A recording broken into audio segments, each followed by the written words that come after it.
राष्ट्रपति Donald Trump और प्रधानमंत्री नरेंद्र मोदी की मुलाकात संपन्न हो चुकी है। द्विपक्षीय वार्ता के दौरान कई बड़े करार भी हो चुके हैं। इस बातचीत के दौरान चीन का जिक्र भी हुआ, उसकी बढ़ती ताकत पर भी मंथन किया गया। अब चीन की तरफ से उसी जिक्र को लेकर नाराजगी जाहिर कर दी गई है। चीन के विदेश मंत्रालय ने दो टूक कहा है कि दो देशों की बैठक में किसी तीसरे देश का नाम आना ठीक नहीं है। चीनी विदेश मंत्रालय के प्रवक्ता गुओ जियाकुन ने जोर देकर कहा कि द्विपक्षीय बातचीत के दौरान किसी तीसरे देश को लक्षित करना सही परंपरा नहीं है।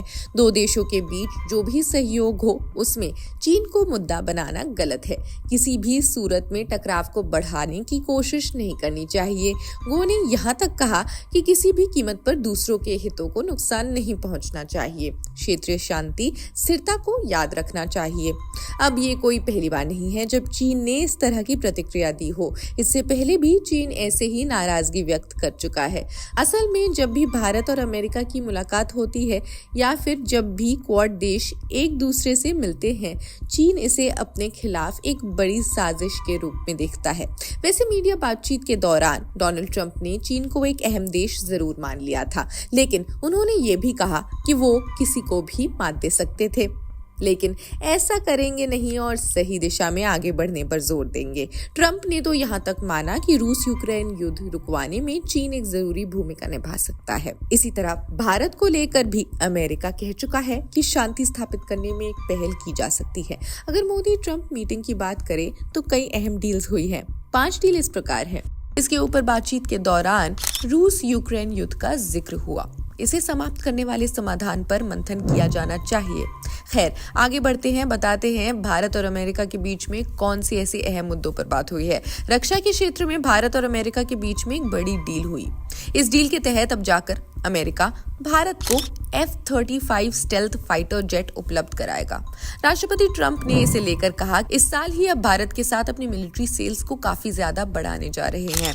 इसके ऊपर भारत को अब F-35 स्टेल्थ फाइटर जेट भी मिल जाएगा। चलिए आगे बढ़ते हैं। America, India, middle east, Europe economic corridor के लिए ट्रंप तैयार हुए हैं। इसके मायने क्या हैं? असल में ये एक ऐसा गलियारा है जिसके जरिए शिया, अरब की खाड़ी और यूरोप के बीच आर्थिक एकीकरण और कनेक्टिविटी को जबरदस्त बढ़ावा मिल सकता है।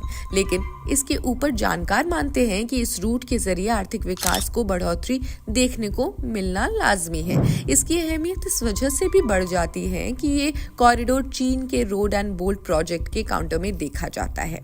डोनाल्ड ट्रंप और पीएम मोदी के इस बात पर सहमति हुई है कि भारत और अमेरिका के बीच में ट्रेड को डबल किया जाए। वर्तमान में भारत और अमेरिका के बीच ट्रेड 129.2 बिलियन डॉलर चल रहा है, लेकिन 2030 तक इसी आंकड़े को 500 बिलियन डॉलर लेकर जाने का उन लोगों ने सहयोग किया है। अमेरिका में गौतम अडानी के मुद्दे पर भारतीय प्रधानमंत्री ने दो टूक जवाब दिया।